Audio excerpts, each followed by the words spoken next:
Hello everybody, this is chapter 19. I'm sorry it's been a little slow coming up.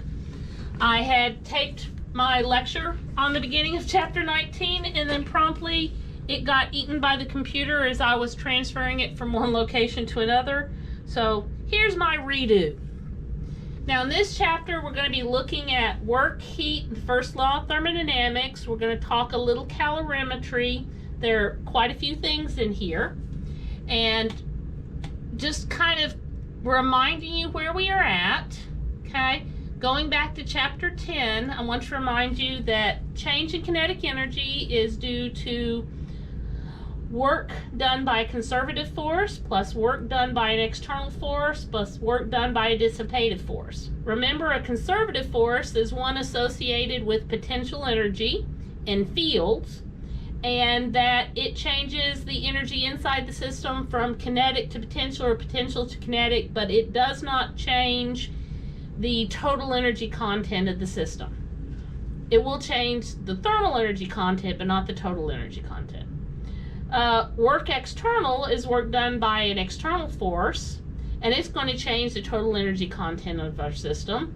And work dissipative, like friction or drag, changes the mechanical energy inside the system into thermal energy.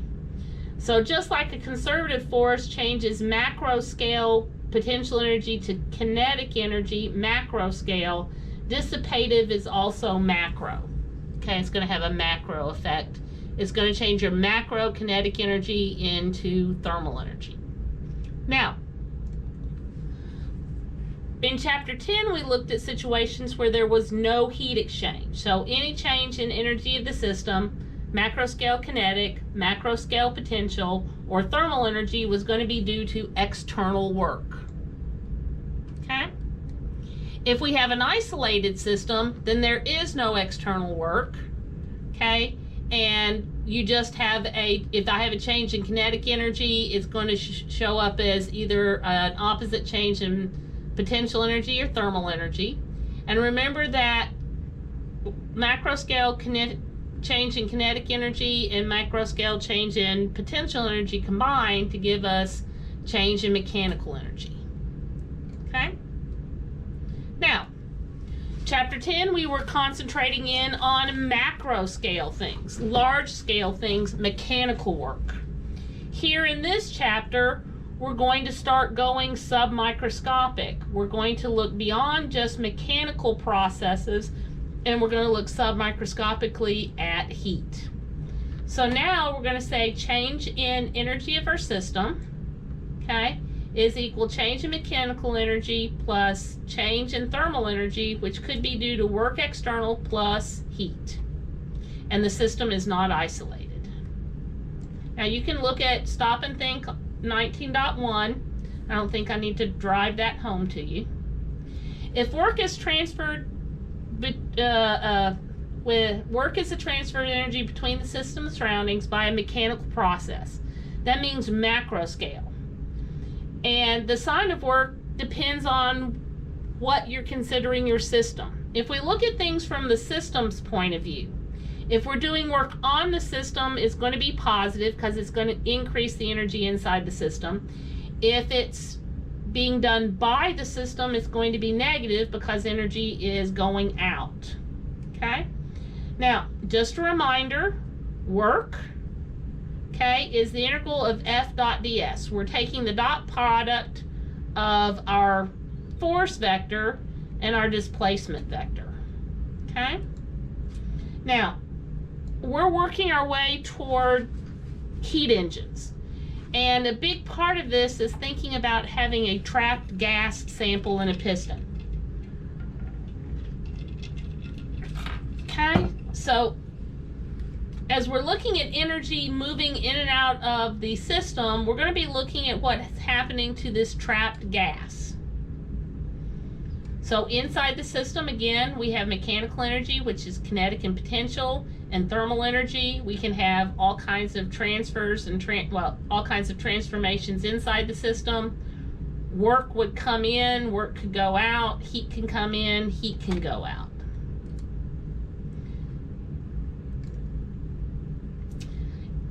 for what we're going to be doing we're not going to have any macro scale kinetic energy and potential energy, because our piston is not going to be flying across the room or flying across the room, being lifted up or being plopped down. Okay, our system is going to be that trapped sample of gas. So for what we're looking at in this chapter and the next few chapters, the mechanical energy of our system, okay, is going to be 0. So from here on out, we're going to say that any change in energy of our system is actually a change in thermal energy for the system. Okay, so we can wipe out the mechanical in there. It's all going to be thermal. Now, to have a change in internal energy of the system, you've got to have an interaction between the system and the surroundings. Okay?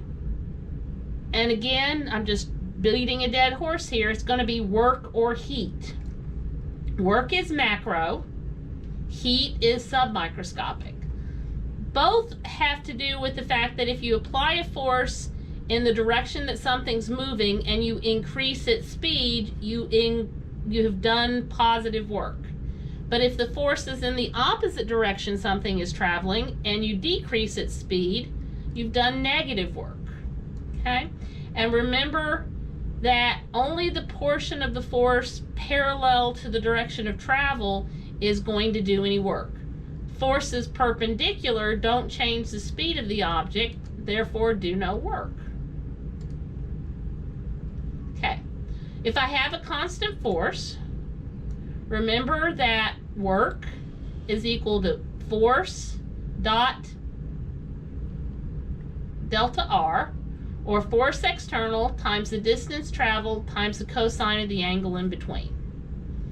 And work causes a change in kinetic energy, so work equals change in kinetic energy, which is 1/2 delta V squared. Okay? Back to that same equation again. This is the equation that we'd work from if we had a force that maybe wasn't constant but was variable. Now, we're dealing with trapped gas samples, okay? And if we think about a gas in a piston, okay? The gas is either pushing out, well, the gas inside is pushing out and the atmosphere is pushing in.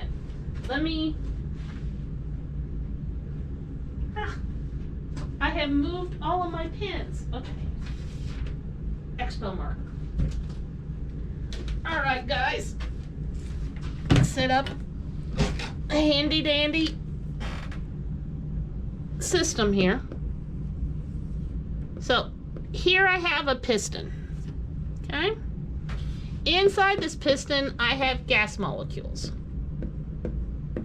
Because they collide with the piston, they apply a force from the gas.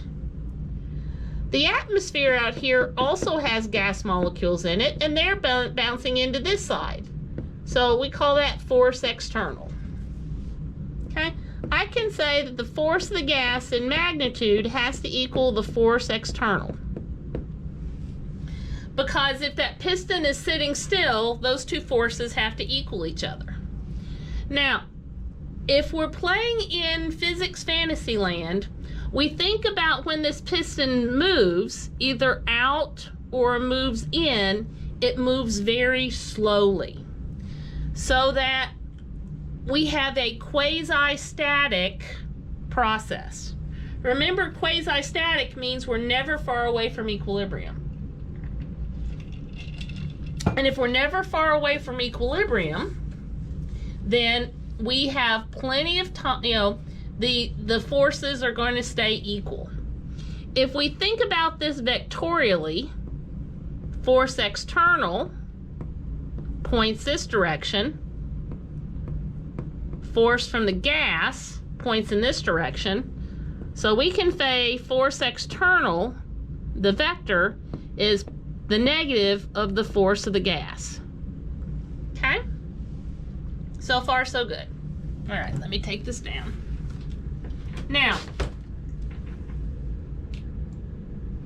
okay, looking at this again, Force external equals the negative of the force of the gas.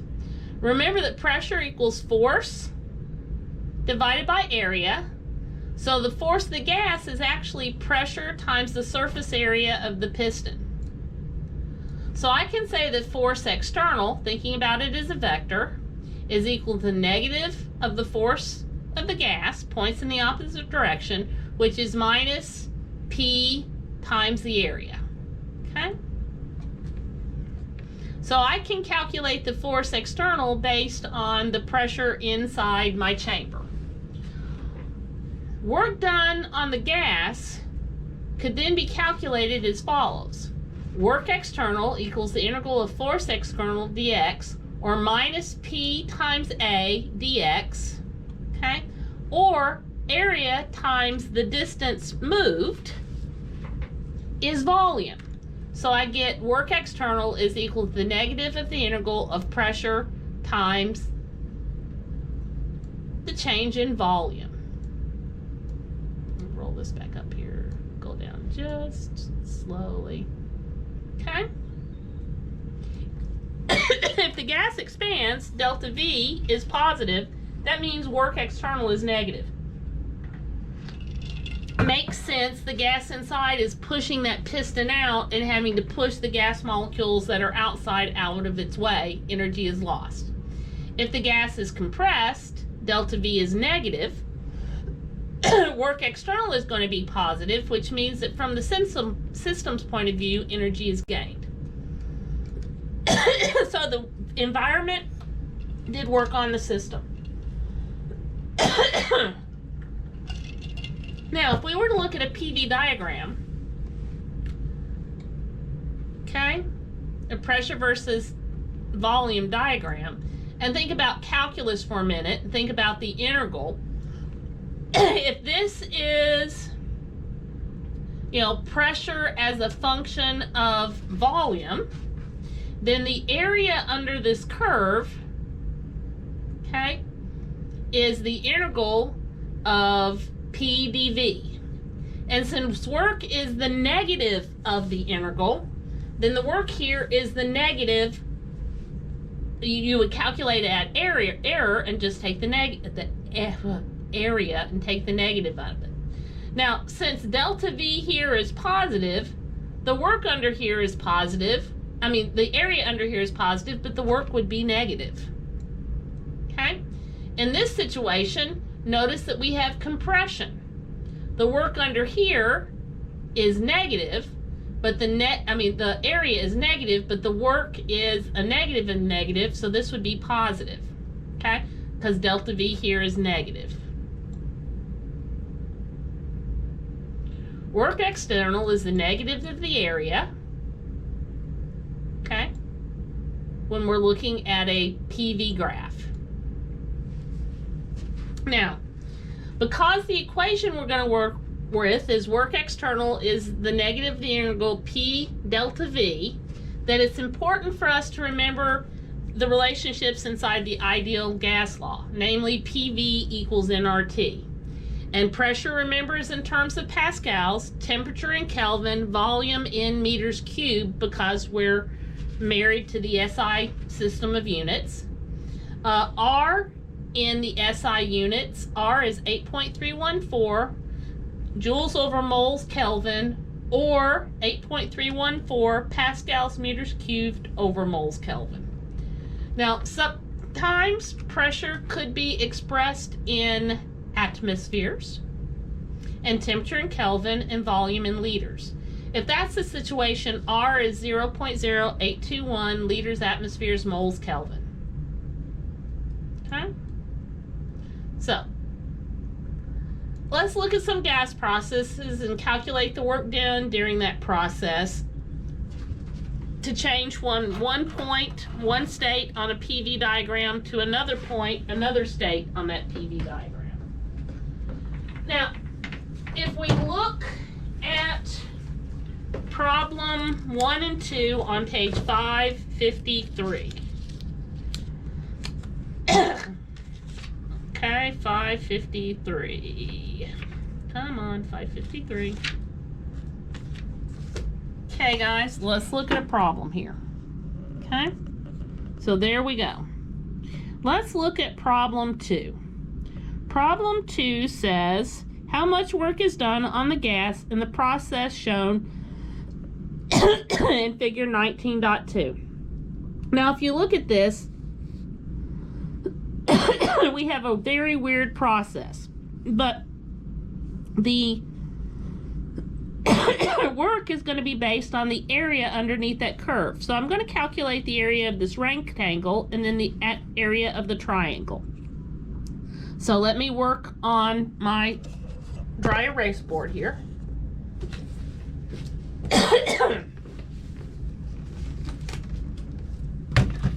Okay, we got the dry erase board. Let's kind of erase here.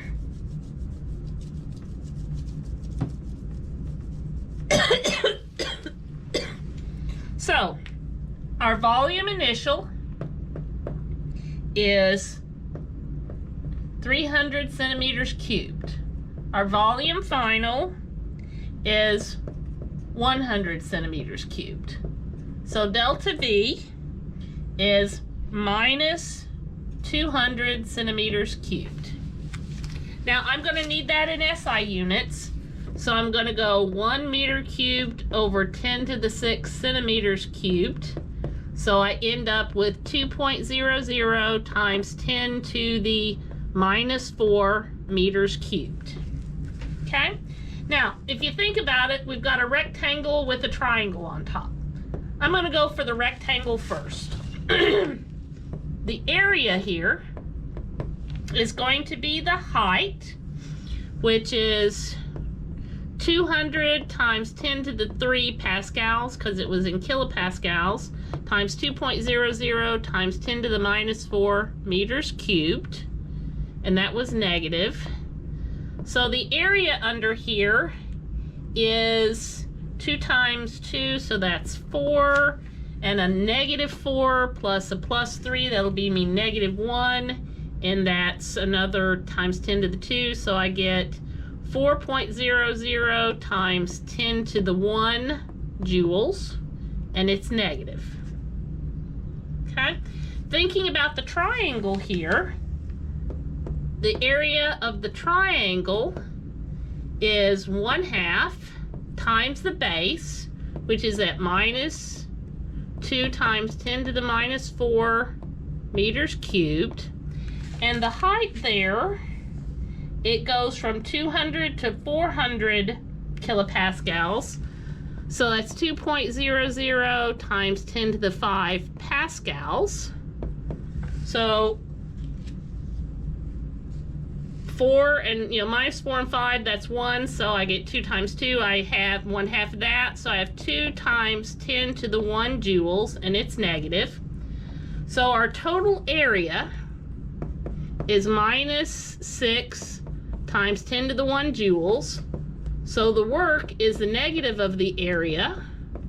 So I get plus 6.00 times 10 to the 1 joules. Or you could write 60 joules. Okay? So that's a real simple problem. And we can move on. Now, let's talk isochoric, isobaric, and isothermal. Remember, in an isochoric process, volume is constant. Sample size is constant. That just means I have a trapped sample of gas inside the piston and I'm not letting it escape and I'm not letting anything else in.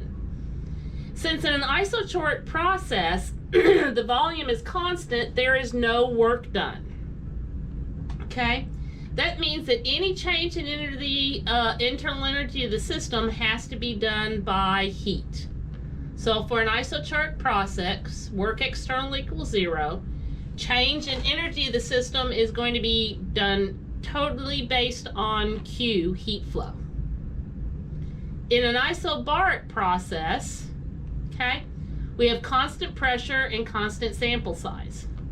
So since work equals the negative of the integral of V initial to V final of P delta V, and P is constant, we just get work external is equal to minus P delta V, or minus P V final minus V initial. So we can see that if the change in volume is positive, work external is negative, and if it's negative, work external is positive. Okay? And at least some of the energy flowing in and out of the system is going to be due to work here. Some is probably going to be due to heat. In an isothermal process where we have constant temperature and constant sample size, remember P equals nRT over V. So if I look at my integral here and I substitute in for pressure nRT over V and do the integral from V final to V initial, nRT are constants, we get work external is equal to minus nRT, natural log of V final over V initial.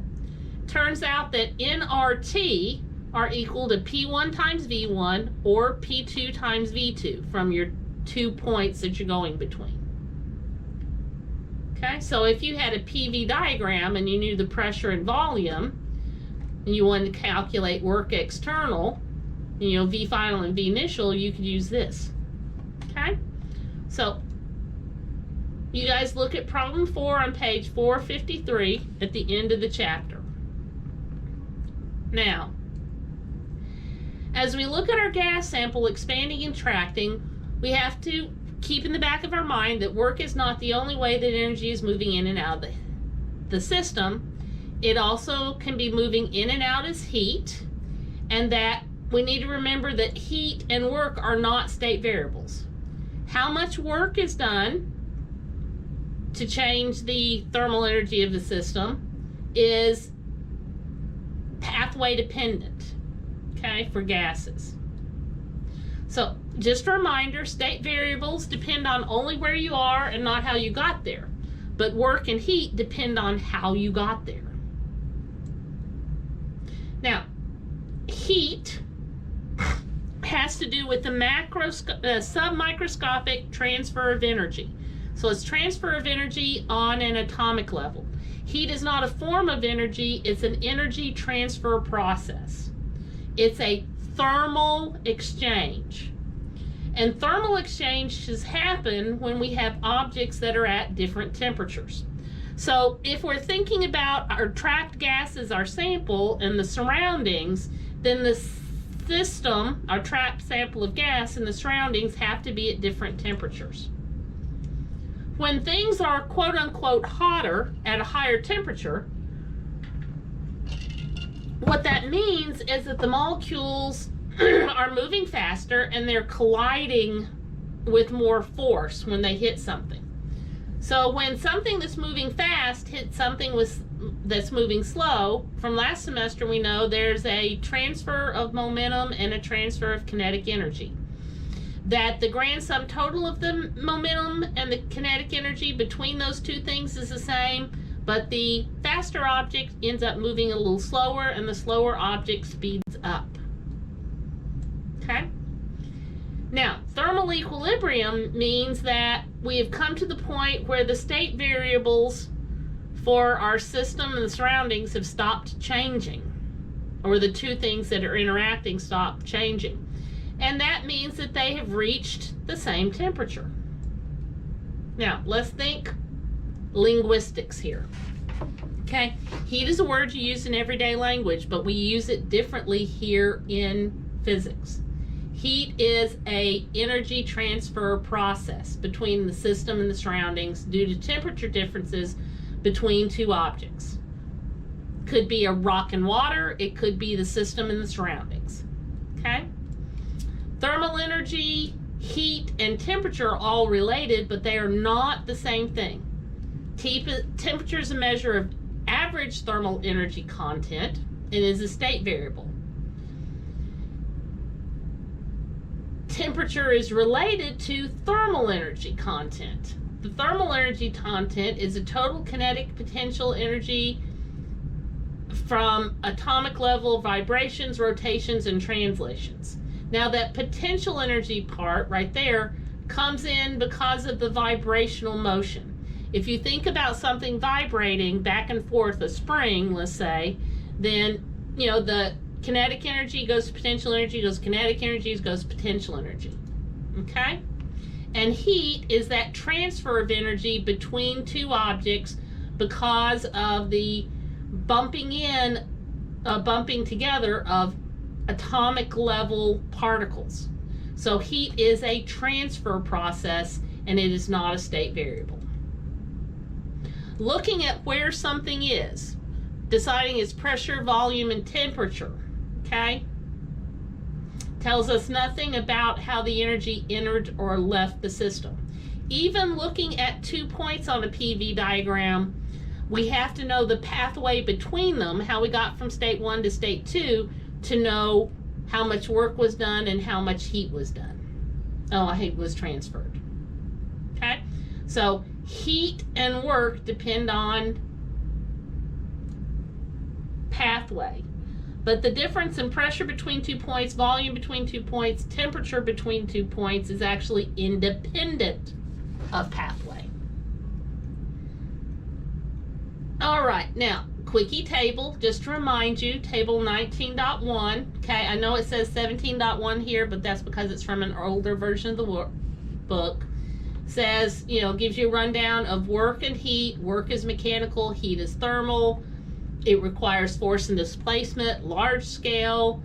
Heat requires temperature differences. It runs it all down there. I'm not going to read it to you. You guys can read that. Okay? Just a reminder, there are some problems where you run into calories. So remember that 1 calorie is 4.186 joules, and a food calorie is 1,000 normal calories. So it's 4,186 joules. Now, we've been looking at the first law of thermodynamics. Remember that energy cannot be created or destroyed, only transferred and transformed. And energy, the change in energy of the universe is 0. Therefore, any energy lost by the system is lost by the surroundings. And we have said that our system has no mechanical energy changes, only changes in thermal energy, and the way that energy is moving from the surroundings to the system or from the system through the surroundings is work plus heat. This all comes ultimately out of the first law of thermodynamics. Okay? Again, that's what we're looking at, and that's a simplification of the first law. Now, so when we're looking at doing work on a system and heat flowing in and out of a system, then as the thermal energy content of the system changes, the pressure, volume, and the temperature of the system could change. Okay? And as we look at these 3 ideal gas law processes, isobaric, isochoric, and isochoric, isothermal, and then we're going to look at a new one called adiabatic. Isochoric is where the isochoric work external is going to be 0 because there's no change in volume of the system. On a PV diagram, you would see just a straight up and down vertical line. All of the energy moving in and out of the system is due to thermal energy. Oh, heat. An isotherm is when the temperature is constant. Change in thermal energy is 0, which means that any energy flowing in as work is going to flow out as heat, or any energy flowing out as work had to flow in as heat. Okay? Because the thermal energy doesn't change. And for an isothermal process, work external is minus nRT, natural log V final over V initial. Okay? Now, new process, adiabatic process, is one in which there is no heat flow in or out of the system. For an adiabatic process, Q equals 0, which means that E thermal is equal to work external. It's thermally isolated. Okay, and we'll talk about how we calculate this work later. Okay, being an adiabatic process does not mean that delta T equals 0. In an adiabatic process, temperatures are going to change, okay? But the energy that's causing that change is coming in as work. All right, so here's where we'll move on to part 2. So move on to chapter 19, part 2, and I'll see you in a few.